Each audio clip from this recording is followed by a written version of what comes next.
Hey fam, I want you to like, share, and subscribe to our YouTube channel, youtube.com/Roland S. Martin. And don't forget to turn on your notifications. Of course, all week we've been talking and giving props and attention to John Singleton, of course, the director who passed away on Monday at the age of 51, suffering a stroke a couple of weeks earlier. And one of the institutions that he has always supported has been the American Black Film Festival. Initially, it was the Acapulco Black Film Festival, but he always a frequent presence there. I had a chance to, of course, sit down and interview John a couple of years ago from the main stage. A great conversation. We're trying to get that video because we would love to show you, because it was really a fascinating conversation about his thoughts on directing, on movies, and all the projects that he's working on. And my next guest, Jeff Friday, is the co-founder of the American Black Film Festival. He joins us right now. Jeff, how you doing? Hey, I'm doing well. What's up, Brother Roland? Man, good to see you. It certainly had to be a shock to you, as to so many others, the death of John Singleton. But as I said, he was a huge supporter of ABFF. You know, that's an understatement. You know, I don't know if Ivan told you the story, and you've been a huge supporter as well. But I know I had this silly idea after going to Sundance in 1997 about doing a Black Film Fest, and you know, no idea who would show up. And one of the first 5 people I called was John, and that we call it the original 5. It was Halle Berry, John Singleton, Spike Lee, Bill Duke, and Robert Townsend. And since 1997, John has probably attended maybe 16 of the 22 we've done already. And just what you said, I mean, he's done everything, man. We premiered Baby Boy. I actually met Taraji and Tyrese in Miami when we did Baby Boy. He brought his current show Snowfall. He sat for conversations. He's done master classes. He's met with kids. I mean, he's been probably one of the most important people in our history, man. And I miss him so much. And it's going to be so strange to not have him there, you know. And I'm just very grateful that we've had John Singleton on this ride with ABFF. Yesterday, Stephanie Elaine was on the show, and she talked about just a number of people who he mentored. Even though he only directed 8 movies, big screen movies, that you talk about television, executive producing, and that was also the key. The folks who've been able to go to ABFF, to be able to interact, to meet, to talk with, to bounce an idea off of, run something by you, that to me is also the value of an American Black Film Festival, because you can actually touch these individuals who you otherwise would never get a chance to even meet or talk to. And John did it. I remember in 1997, we were talking about how we make the ABFF special, and unlike how we make it a Hollywood event that doesn't feel like a Hollywood event.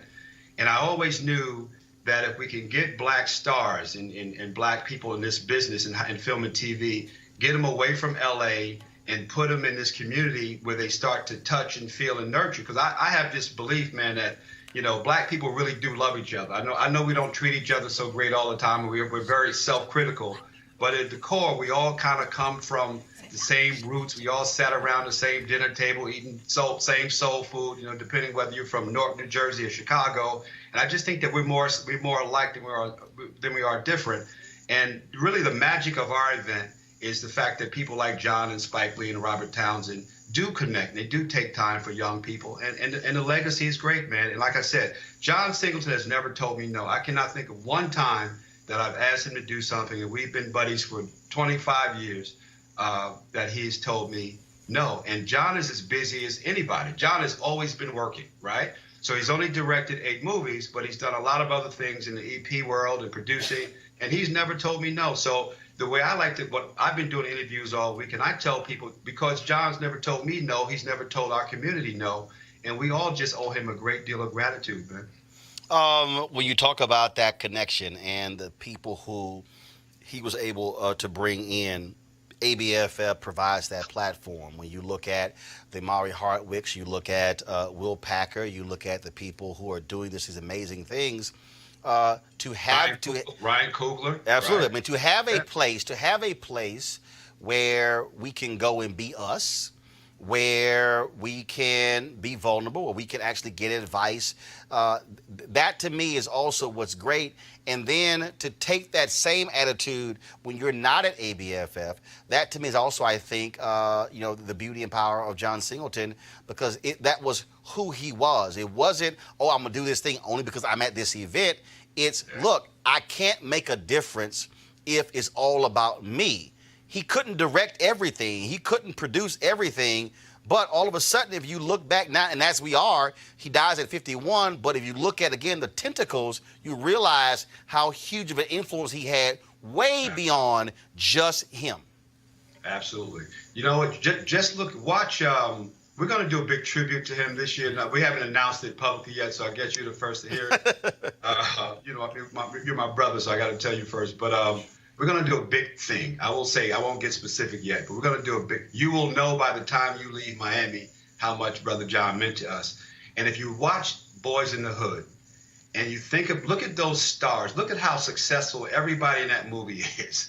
That's really, Taraji's one example, and Taraji and Tyrese. But if you ask, Ice Cube says that John Singleton convinced him that he could play some of the roles that he played. So John lived it, man. He was not about, you said about himself. He was about us, and everything that he did, and every person that he touched, is living proof that he was a community-minded person, and he knew that his legacy would be really judged based on everybody that he helped get to second base, and some have even hit home runs and grand slams now. So we need more people in our industry like him. This is an industry of kind of self-centered people. Unfortunately, I hate to say that, but it is what it is. And we're gonna miss John, man. And hopefully people will take this moment to reflect on all the good that he did, and some of us will start behaving like John did and be more community-minded. So I am, Henry, this is the last question here. I'm playing a video here just from my Instagram page. Henry, you can pull it up if you can. This was, of course, me. In 2017, we were having fun. It was after I did the interview with him on stage. We were taking photos backstage. I said, it's time for a fun photo. And then John stayed serious. I was like, damn, John, come on. I said, take a fun photo. Then, of course, he had this hard look. And what was interesting about that, again, people will come up to him and they would think, oh, man, he is an unapproachable brother. But he was funny as all get out. He loved to laugh, but that was just sort of that growing up where he did, that sort of a hard exterior. That was not who he was. He was serious, but he also was a fun-loving guy. Yeah, he was serious about his business, right? But John grew up in South Central. I grew up in Newark, New Jersey. So we can't. But I cried movies, so we can pretend that we hardcore if we want to. But he's one of the sweetest guys you'll ever want to meet, And that video, I was standing there when you guys did that, which is why I was laughing. And I'm going to get you a clip from that interview you did, because that interview was that the same year you did the interview on stage with him? Yeah, that was 2017. That was magic, man. There was a couple of pieces of that video that we love your viewers to check out too. So we're gonna get you a clip from that so you can share that with folks too. But kudos to you too, bro. And don't forget yourself, man. I know this is about John, but you've been a champion of everything that we've done, for many years now. I'm also very thankful to you. Every platform you've had, you've brought him there and you've covered us. And it's really important, man, if we all kind of make this a community thing. Well, I appreciate that. And in fact, the last thing I'm going to show this photo. I got an email, y'all, from a brother named Michael Wyatt. He was a photographer. He sent me an email. He saw the clip on ABFF the interview, and then when I posted that video, he said, "Roland, I was the photographer who shot the photo when you were joking with John," and he said, "I want you to have it."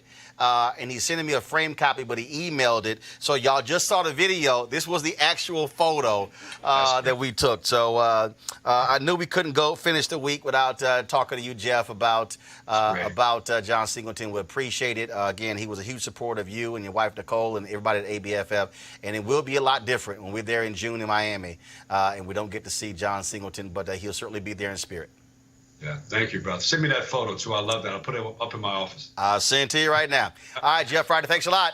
Support Roland Martin Unfiltered. Be sure to join our Bring the Funk fan club. Every dollar that you give to us supports our daily digital show. There's only one daily digital show out here that keeps it black and keep it real. As Roland Martin Unfiltered. Support the Roland Martin Unfiltered Daily Digital Show by going to RolandMartinUnfiltered.com. Our goal is to get 20,000 of our fans contributing $50 each for the whole year. You can make this possible. RolandMartinUnfiltered.com.